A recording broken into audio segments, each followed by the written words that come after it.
जी, development phase के दौरान जब हम अपनी एप्लीकेशन डेवलप कर रहे होते हैं, अपने फ्रंट एंड को बैक एंड के साथ कनेक्ट करना चाहते हैं, वहाँ से डाटा फ़ेच करने की कोशिश करते हैं, तो हमारे पास एक कोर्स का एरर आता है। जैसे कि आप स्क्रीन पे देख रहे हैं, access to fetch it localhost 5000 API chapters from origin localhost 3000 has been blocked by CORS policy.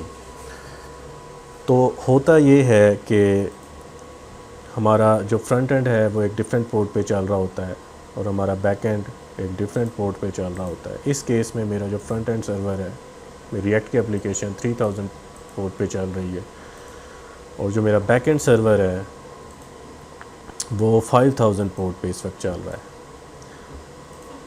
तो यहाँ पे मैं लिख लेता हूँ लोकल होस्ट 3000 पे मेरी फ्रंट एंड एप्लीकेशन चल रही है और जो मेरा बैक एंड एक्सप्रेस सर्वर है वो लोकल होस्ट 5000 पोर्ट पे चल रहा है। ऑल्दो दोनों का डोमेन एक जैसा है, दोनों का आईपी एड्रेस भी सेम है, दोनों एक ही मशीन में दोनों सर्विसेज एक ही मशीन में चल रही हैं, लेकिन इसका पोर्ट नंबर 3000 है और इसका 5000 है। रिक्वेस्ट जब जाती है तो लोकल होस्ट 3000 से जाती है बैकएंड सर्वर के पास। बैकएंड सर्वर उस रिक्वेस्ट के अगेंस्ट एक रिस्पांस जनरेट करता है और सेंड कर देता है ब्राउज़र की तरफ। वो रिस्पांस जिस ओरिजिन से आता है वो लोकल होस्ट 5000 होता है। ब्राउज़र देखता है कि रिक्वेस्ट का ओरिजिन और रिस्पांस का ओरिजिन सेम नहीं है, सेम ना होने की वजह से वो इस तरह का एक एरर दे देता है। और ब्राउज़र की सिक्योरिटी का एक फ़ीचर है, कोर्स की पॉलिसी का एक फ़ीचर है, और उसको ब्लॉक कर देता है और क्लाइंट एंड पे हमारे पास डाटा हमारे पास नहीं आता, हमें मिलता नहीं। ये ब्राउज़र रोकता है, बैकएंड सर्वर ऑल्दो रिस्पांस दे देता है और क्लाइंट की तरफ सेंड भी कर देता है, लेकिन ब्राउज़र उसको फिर डिस्प्ले नहीं करता बल्कि एरर दे देता है। अब इस इशू को हम किस तरह से रिज़ॉल्व कर सकते हैं, इसके 3 मेथड्स मैं अभी डिस्कस करता हूँ। 2 मेथड्स हम बैकएंड सर्वर पे अप्लाई करेंगे तब भी ये मसला रिज़ॉल्व हो जाएगा, और एक मेथड में जो हमारा फ्रंट एंड सर्वर है, रिएक्ट की एप्लीकेशन है, उस पे अप्लाई करेंगे, उससे भी ये मसला रिज़ॉल्व हो जाएगा। तो पहले बैकएंड सर्वर की बात कर लेते हैं। हम अपने बैकएंड सर्वर पे जाते हैं। हमने करना ये है कि हमारा बैकएंड सर्वर जब रिस्पांस भेजेगा क्लाइंट साइड पे, तो रिस्पांस में दरमियान में हम एक मिडलवेयर ऐड कर देंगे और उसके अंदर एक इंफॉर्मेशन ऐड करनी है कि मेरा जो रिस्पांस है उसको आपने ब्लॉक नहीं करना, चाहे मेरा रिस्पांस एक डिफरेंट ओरिजिन से आया हो। रिक्वेस्ट ओरिजिन और रिस्पांस ओरिजिन दोनों सेम ना भी हों, मैं अलाउ कर रहा हूँ। तो ब्राउज़र आप भी अलाउ कर दो, आप भी उस पर किसी किस्म का कोई एतराज़ ना लगाओ, बल्कि क्लाइंट को दिखा दो जो भी डाटा मैंने भेजा है। तो वो हम कैसे करते हैं, हम रिस्पांस के जो हेडर्स हैं उनके अंदर इस चीज़ को डिफ़ाइन कर देते हैं। और कैसे करते हैं वो हम यहाँ पे देख लेते हैं कि मैं एक जो चैप्टर्स हैं टोटल, यहाँ पे मैंने एक कंट्रोलर एक फ़ंक्शन लिखा हुआ है कि डेटाबेस से चैप्टर्स को फैच करो, लेके आओ और फिर क्लाइंट साइड की तरफ भेज दो। यहाँ पे भी मैं एक हेडर ऐड कर सकता हूँ। उसके अंदर मैंने रिस्पांस का ऑब्जेक्ट तो आपके पास ऑलरेडी है, उसके अंदर आपने रिस्पांस ऑब्जेक्ट के अंदर एक आपने फंक्शन यूज़ करना है रिस्पांस डॉट हेडर, और हेडर के अंदर आपने बताना है कि एक्सेस कंट्रोल अलाउ ओरिजिन, कौन कौन सा जो ओरिजिन है उसको ये आप अलाउ करना चाहते हैं, तो इसको आपने सेट करना है। आप स्पेसिफिकली कुछ ओरिजिन्स को यहाँ पे डिफ़ाइन कर सकते हैं, जैसे लोकल होस्ट 3000 है या कोई और है, लेकिन मैं कहता हूँ कोई भी हो, मैं सबको अलाउ कर रहा हूँ। स्टैटिक का मतलब ये है कोई भी हो, मैं सबको अलाउ कर रहा हूँ। तो इस तरह से आप एक रिस्पांस भेज सकते हैं, लेकिन ये जो कोड है आपको फिर हर कंट्रोलर के अंदर लिखना पड़ेगा। जब भी आप कोई रिस्पांस सेंड करेंगे आपको वहाँ ये लिखना पड़ेगा। फिर इससे बेहतर ये है कि आप इसको रिस्पॉन्स भेजने से पहले एक्सप्रेस को बता दें कि आप इसको as a middleware use करो। जब भी रिस्पॉन्स सेंड करो तो उसको भेजने से पहले थोड़ा सा ये काम कर लो और फिर उस रिस्पॉन्स को आगे भेज दो। तो वो हम कैसे करते हैं, हम अपने server.js फाइल में आ जाते हैं और यहाँ पे मैं कहता हूँ, जैसे ये मैंने मिडल वेयर यूज़ किया हुआ है app.use। आपने क्या यूज़ करना है, आपने ये वाला फंक्शन रिक्वेस्ट रिस्पॉन्स और नेक्स्ट, इसमें मैं उसी को पेस्ट कर देता हूँ। response.header, रिस्पॉन्स जो भी आप भेज रहे हो उसकी हेडर इन्फॉर्मेशन को चेंज करो और उसके अंदर ये बात बता दो एक्सेस कंट्रोल अलाउ रीजन, कोई भी स्टैटिक का मतलब कोई भी हो तो आपने ये रिस्पॉन्स उसको दे देना है। और यहाँ पे मेरी जो रिस्पॉन्स ऑब्जेक्ट है वो स्टक हो जाएगा, तो मैं कहता हूँ इसको आगे भी चलो, आगे सेंड कर दो। तो नेक्स्ट को कॉल कर लेता हूँ, सेव करता हूँ। सेव करने के बाद अब अगर मैं इस पेज को रिफ़्रेश करूँ तो देयर इज़ समथिंग रॉन्ग। अच्छा, .env फाइल में मैं देखता हूँ 5000, ठीक है। What is this?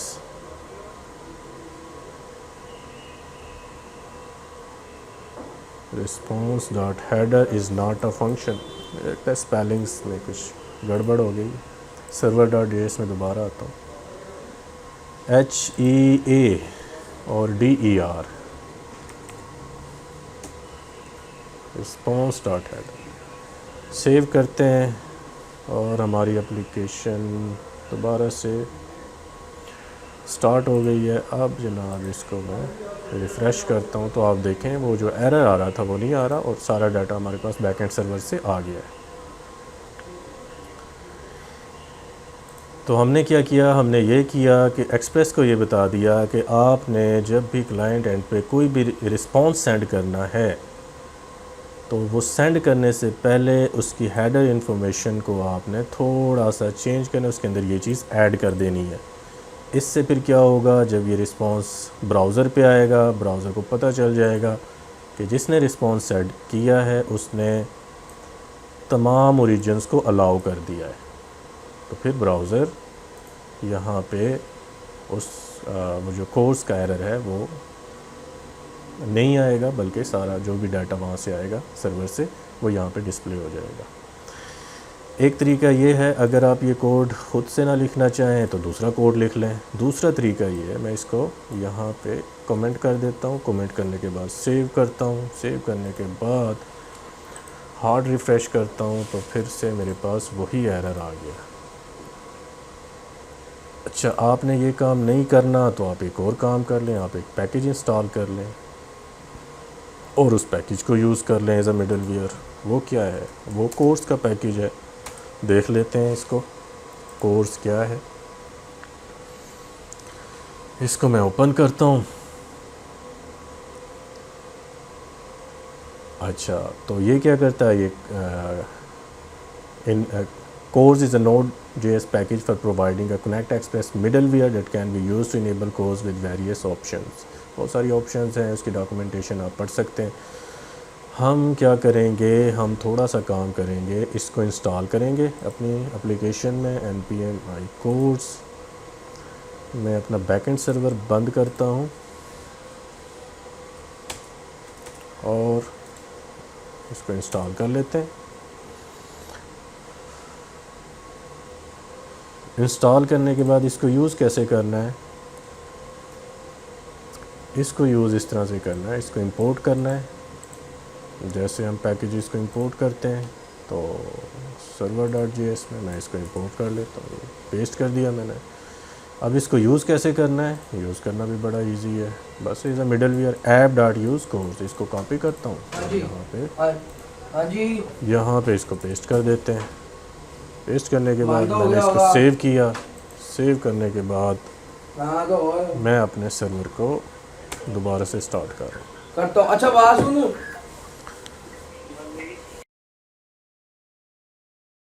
Something is wrong, I have not used CORS, भाई पता क्या मेरी बात सुनो। Can not access app before initialisation. Oh sorry, ये कोड मैंने जो यहाँ पे लिख दिया है, क्योंकि ऐप को तो यहाँ पे इनिशियलाइज़ कर रहा हूँ ना मैं, तो ऊपर कैसे लिख सकता हूँ, तो यहाँ पे लिखना है। इसको सेव करते हैं।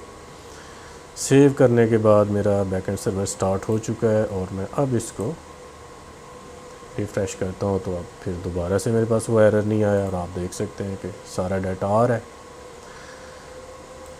अच्छा, दो मेथड हमारे जो बैकएंड सर्वर पे हमने इम्प्लीमेंट किए हैं, उससे हमने कोर्स का इशू फिक्स कर लिया है। अगर हम बैकएंड सर्वर पे काम ना करना चाहें, इसको फ्रंट एंड से रिएक्ट की जो हमारी एप्लीकेशन है उससे इस मसले को रिज़ॉल्व करवाना चाहें, वो भी कर सकते हैं। तो थर्ड पे जाते हैं, इसको भी रिमूव कर देते हैं, कोर्स को यहाँ इसको भी रिमूव कर देते हैं। बैकएंड सर्वर अब हमारा पहले जैसा हो गया है।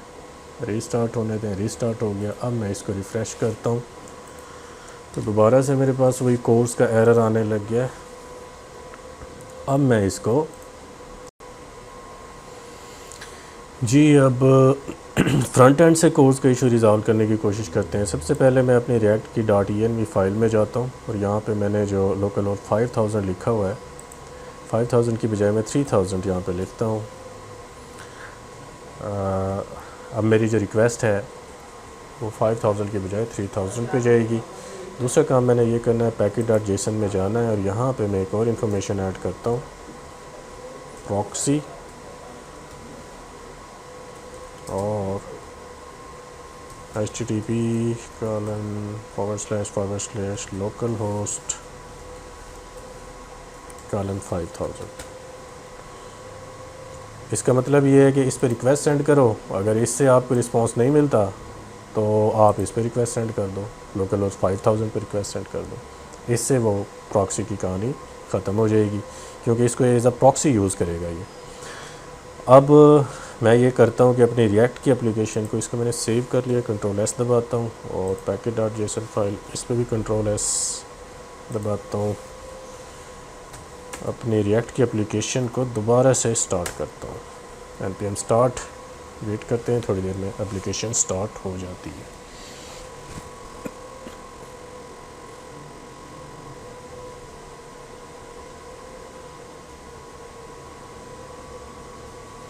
तो इस तरह आपने देखा कि फ्रंट एंड से प्रॉक्सी का इस्तेमाल करने से भी हमारा ये मसला हल हो गया। आप इन 3 तरीक़ों में से जो भी इस्तेमाल करना चाहें और जो भी एप्लीकेबल हो आपके लिए, आप इस्तेमाल कर सकते हैं।